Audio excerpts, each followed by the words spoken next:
Hello it's standard students. आज हम हमारा साइंस का 7th चैप्टर देखेंगे, conservation of plants and animals. अब प्लांट्स और एनिमल्स के कंजर्वेशन के लिए हमें क्या क्या करना चाहिए वो हम इस चैप्टर में देखेंगे। इससे पहले के चैप्टर में हमने फॉरेस्ट के बारे में पढ़ लिए थे पहले के क्लासेस में। सो फर्स्ट टॉपिक हम देखेंगे डिफॉरेस्टेशन एंड इट्स कॉजेस। अब डिफॉरेस्टेशन क्या होता है? जो भी ग्रेट वेराइटी ऑफ प्लांट्स और एनिमल है हमारे अर्थ में, ये सारी चीज़ें हमारी वेल बीइंग के लिए, मैनकाइंड को सर्वाइव होने के लिए बहुत ही ज़रूरी है। लेकिन जो भी हम a major threat to survival of this organism is deforestation. अब हमें डिफॉरेस्टेशन क्या है वो क्या, तो we know that deforestation means clearing the forest and using of that land for the other purpose. अब डिफॉरेस्टेशन क्या होता है? जो भी फॉरेस्ट एरिया है उसे हम क्लियर कर रहे हैं, यानी जो भी फॉरेस्ट है उसे हम कट कर रहे हैं और उस लैंड को हम दूसरे पर्पज के लिए यूज़ कर रहे हैं, वो होता है deforestation.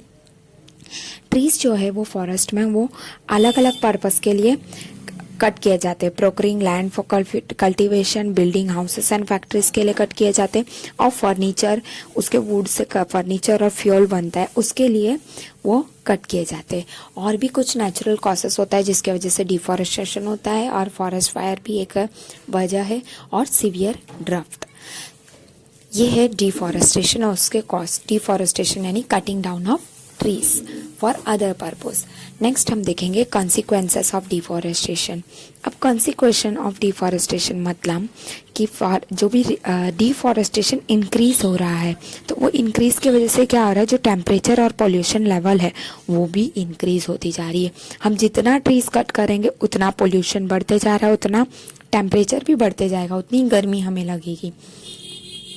It increases the level of carbon dioxide in atmosphere. अब हम प्लांट को काट देंगे तो क्या होगा, कार्बन डाइऑक्साइड का अमाउंट बहुत ही बढ़ता जाएगा एटमॉस्फेयर में, और ग्राउंड वाटर भी कम होते जाएगा, लो में चले जाएगा। और जो भी डिफॉरेस्टेशन है इससे नेचर का इम्बैलेंस हो जाएगा, जो भी बैलेंस है नेचर के बीच में वो इम्बैलेंस हो जाएगा, वो डिस्टर्ब हो जाएगा।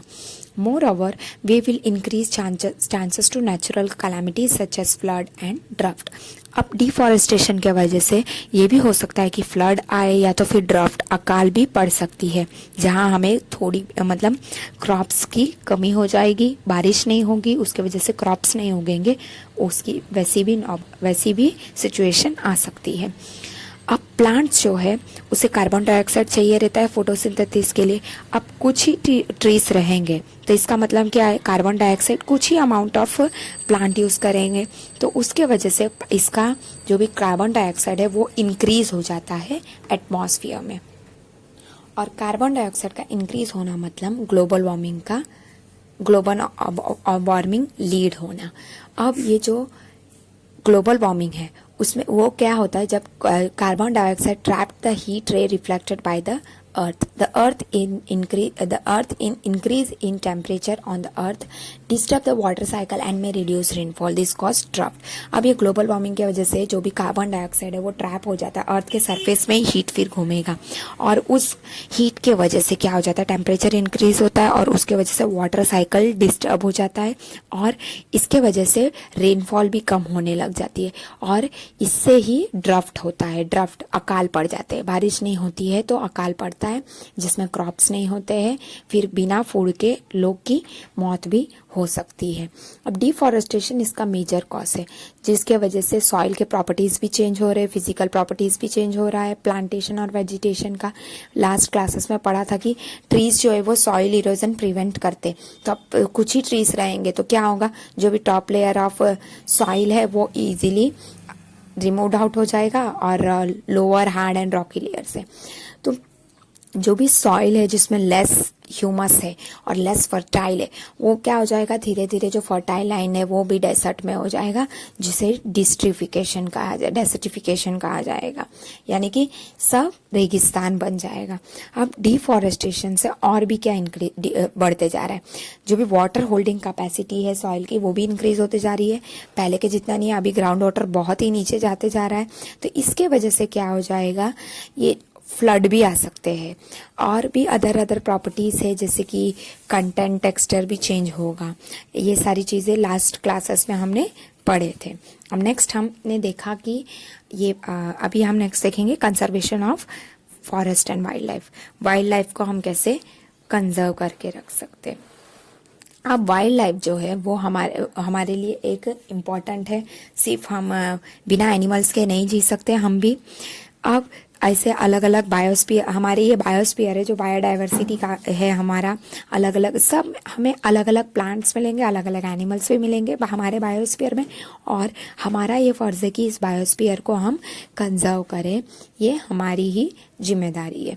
तो यहाँ पे बहुत से बायोस्फीयर रिजर्व भी बनाए गए हैं।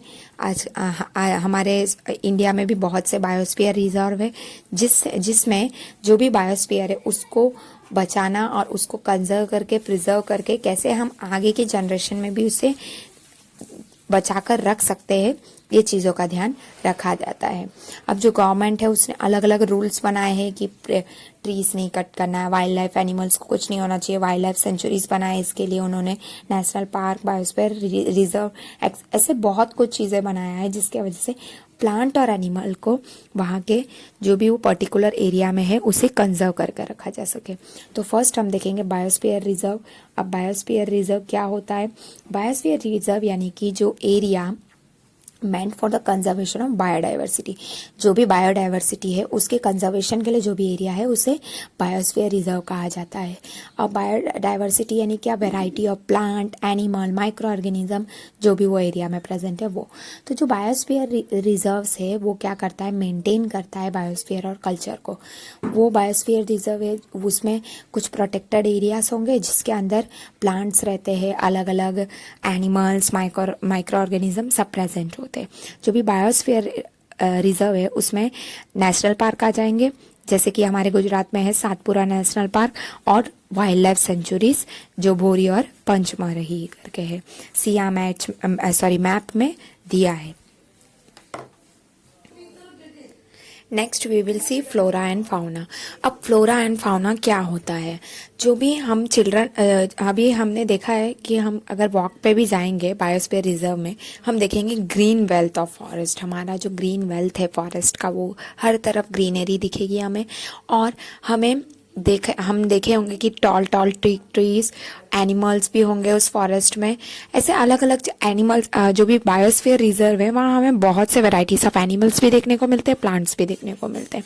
अब जो प्लांट्स, अब फ्लोरा एंड फाउना एक्चुअल में होता क्या है?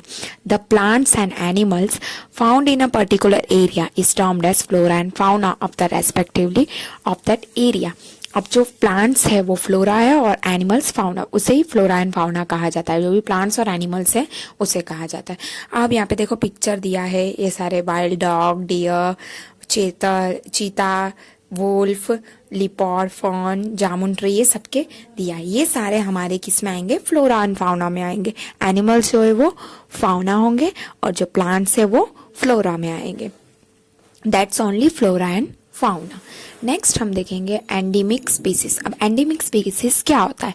अब एंडेमिक स्पीसीज यानी वैसे स्पीसीज ऑफ प्लांट्स जो हमारे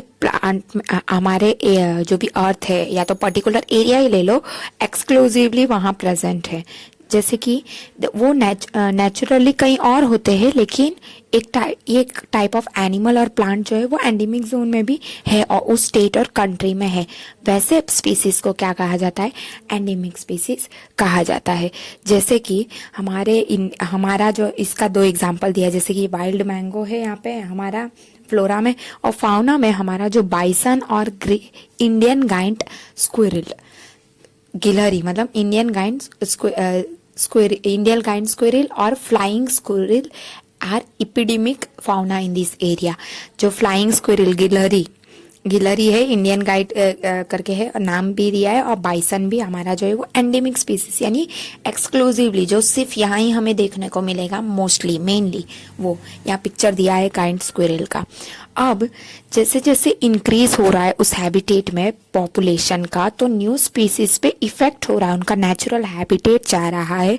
और एंडेमिक स्पीसीज जो भी है, जो भी ये यूनिक एनिमल्स है, एक्सक्लूसिव एनिमल्स, ये एंडेंजर है और देयर एक्सिस्टेंस इतने धीरे धीरे उनका जो भी स्पीसीज है वो कम होते जा रहा है, उनको नुकसान होते जा रहा है। सो इनका उनका केयर करना, उन्हें कंजर्व करना हमारा ही जिम्मेदारी है।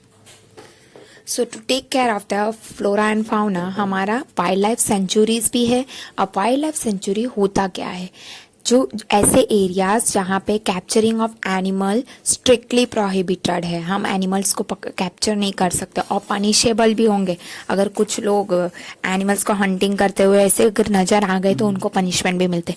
तो वाइल्ड लाइफ सेंचुरीज ऐसे जगह हैं, रिजर्व फॉरेस्ट एरिया रहते हैं जहाँ प्रोटेक्शन किया जाता है फॉरेस्ट का, और लिविंग कंडीशन टू द वैसे उनको वैसी ही लिविंग कंडीशन दी जाती है जैसे वो नेचुरली अपने जंगल में रहते थे वैसे। People living in wildlife sanctuaries are allowed to do certain activities such as grazing by their livestock, collecting medicinal plant and firework etc. अब जो लोग वाइल्ड लाइफ सेंचुरी में रहते हैं उन लोग को बस कुछ चीज़ें अलो की जाती है कि उनका जो भी है लाइव स्टॉक के लिए वो लोग ग्रेजिंग कर सकते हैं वहाँ पे, और मेडिसिनल प्लांट्स को कलेक्ट कर सकते हैं और फायरवुड भी कलेक्ट कर सकते हैं। ऐसे बस इतना ही चीज़ अलो किया जाता है, लेकिन किसी भी एनिमल को वो लोग नुकसान नहीं पहुंचा सकते हैं। ये भी अभी हमारे पीपल जो भी लिविंग है, तो अब ये इतना कुछ प्रोटेक्शन गवर्नमेंट देने के बाद भी बहुत से फॉरेस्ट जो है वो सेफ नहीं हैं, क्योंकि वहाँ के जो भी पीपल है रहने जो सब पीपल अच्छे नहीं हैं, कुछ पीपल उसे डिस्ट्रॉय भी कर देते हैं। तो हमें ये ध्यान में रखना है कि हमें कोई भी चीज़ों को नुकसान नहीं करना है, नेचुरल चीज़ों को। Next one is national park. अब नेशनल पार्क सबने देखा होगा, जैसे मेन यहाँ पे सातपुरा नेशनल पार्क के बारे में दिया गया है। अब सातपुरा नेशनल, तो यहाँ पे अभी ऐसे अलग अलग है, सिर्फ सातपुरा नेशनल पार्क नहीं है, हमारे इंडिया में बहुत से नेशनल पार्क भी है। अब यहाँ पे क्या रहता है, they preserve flora fauna landscape and historic object of an area. अब वहाँ पे फ्लोरा फाउना यानी कि प्लांट्स को भी, एनिमल्स को भी, और वहाँ के जो भी सीनरी है, लैंडस्केप है उसको, और जो भी हिस्टोरिक ऑब्जेक्ट है उसे भी प्रिजर्व करके रखता है नेशनल पार्क जो है वो। अब सातपुरा नेशनल पार्क जो है वो पहला क्या था, रिजर्व फॉरेस्ट ऑफ इंडिया था। फिर द फाइनेस्ट इंडियन टीक जो है इधर देखने को मिलते हैं हमें, और मोर देन 100 नेशनल पार्क है, 100 से भी ज़्यादा हमारे इंडिया में नेशनल पार्क है। अब ऐसे नेशनल पार्क है, इधर भी एनिमल्स को भी कंजर्व किया जाता है, प्लांट्स को भी और हिस्टोरिक चीज़ों को भी।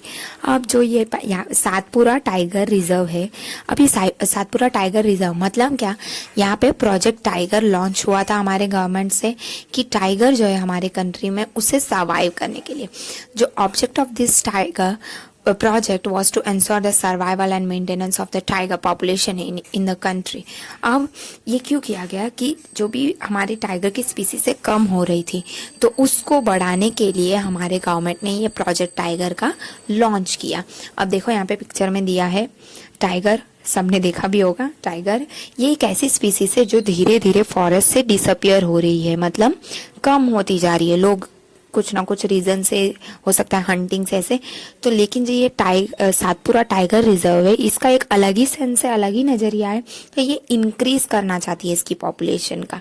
यहाँ पे हम ये देख सकते हैं कि टाइगर का पॉपुलेशन इंक्रीज करते उन्हें और केयर करके देखा जाता है, कंजर्व किया जाता है, और अगर इनको कोई नुकसान करता है तो उसे पनिशमेंट भी दिया जाता है।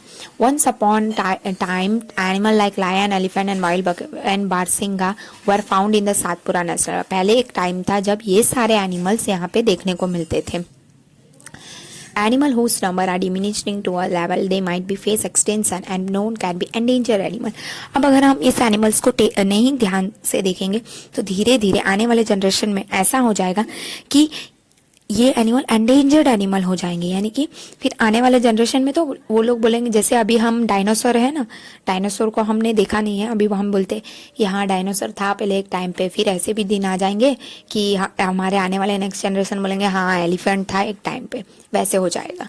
मतलब धीरे धीरे वो एनिमल्स खत्म होते जाएंगे, फिर बचेंगे ही नहीं, तो वो एंडेंजर्ड एनिमल हो जाएंगे। तो उसे भी प्रिजर्व करना हमारी जिम्मेदारी है। Survival of some animal has become difficult because of the disturbance in the natural habitat. अब कुछ नेचुरल हैबिटेट के में डिस्टर्बेंस के वजह से उनको भी रहने में प्रॉब्लम्स होने लग जाती है। अब ह्यूमन एक्टिविटीज जैसे grazing, poaching, hunting, capturing of element of कर्ज, ये सब यहाँ पे अलाउड नहीं होती है।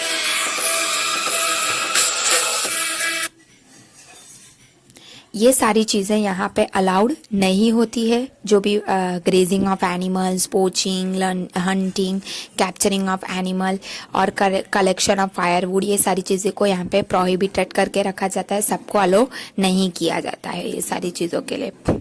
अब जो अगर हम इसे एट द टाइम हम स्नेक को मारेंगे, फ्रॉग को मारेंगे, लिजार्ड सबको अगर मार देंगे तो क्या होगा, इकोसिस्टम को बहुत कुछ खराब होगा।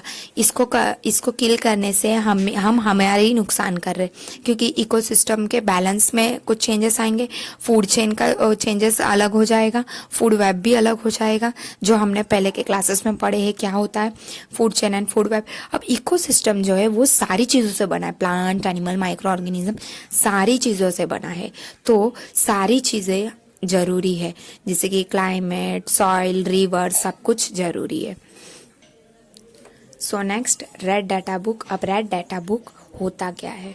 रेड डाटा बुक ये होता है जिसमें Red Data Book is the source book which keep a record of all the endangered animal and plant। जो भी endangered ऐसे एनिमल जो अब खत्म होने वाले हैं, बहुत ही कम बचे हैं, वैसे एनिमल्स और प्लांट के जो भी रिकॉर्ड है वो रिकॉर्ड रखने वाली बुक को रेड डाटा बुक बोलते हैं। रेड डाटा बुक को मेंटेन किया जाता है, इंटरनेशनली भी मेंटेन है ऑर्गेनाइजेशन से। India also maintain red data book for plants and animals found in India. हमारी इंडिया भी मेंटेन करती है अपने इंडिया में जो प्लांट्स और एनिमल्स हैं जो बहुत ही कम बचे हैं और बहुत मुश्किल में है, वैसे प्लांट्स के लिस्ट और एनिमल्स के लिस्ट उसमें दिए गए होते हैं। Next is migration. माइग्रेशन क्या होता है? यानी एक जगह से दूसरी जगह माइग्रेट होकर जाना। अब तो ये माइग्रेट, अभी कुछ बर्ड्स होते हैं जो अलग अलग वर्ल्ड में पूरे अलग अलग पार्ट में फ्लाई कर जाते हैं। अब ये जो भी माइग्रेशन बर्ड्स है वो बहुत ही दूर से हर साल वो क्लाइमेटिक चेंज की वजह से आते हैं। They fly for laying egg as a weather in their natural habitat become. अब वहाँ जहाँ वो रहते हैं वहाँ अगर ज़्यादा कोल्ड रहती है और इनहॉस्पिटेबल है तो वो लोग उड़ कर दूसरी जगह आ जाते हैं और वो बहुत ही लंबा डिस्टेंस कवर करते हैं एक लैंड से दूसरे लैंड तक। हमारे इंडिया में भी आते हैं माइग्रेटरी बर्ड, बहुत कहाँ से, साइबेरियन से आते हैं, दूसरे कंट्रीज से उड़कर आते हैं वो बर्ड्स, ऐसे भी है। तो ये सारा माइग्रेटरी बर्ड्स को भी हमें प्रिजर्व करना है। नेक्स्ट, रिसाइकलिंग ऑफ पेपर को रिसाइकल करना भी बहुत ज़रूरी है, क्योंकि जो भी देखो हमें जो भी पेपर्स मिलते हैं वो ट्रीज से बनते हैं, ट्रीज को कट कर किए जाते हैं। तो ये हमारा फर्ज है कि पेपर को भी हम रिसाइकल करके यूज़ करें और उसे भी वेस्ट ना करें, जिसकी वजह से ट्रीज कम कटेंगे। It takes 17 full grown trees to make 1 ton of paper. 1 ton paper बनाने के लिए 17 ग्रोन ट्रीज को काटे जाते हैं, सोचो।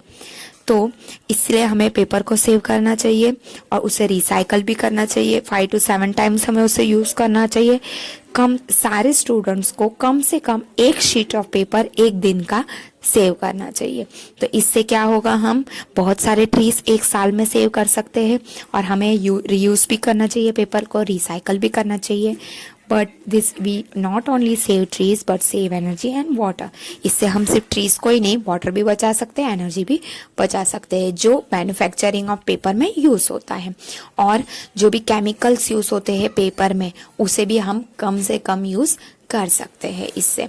नेक्स्ट हम देखेंगे रिफॉरेस्टेशन।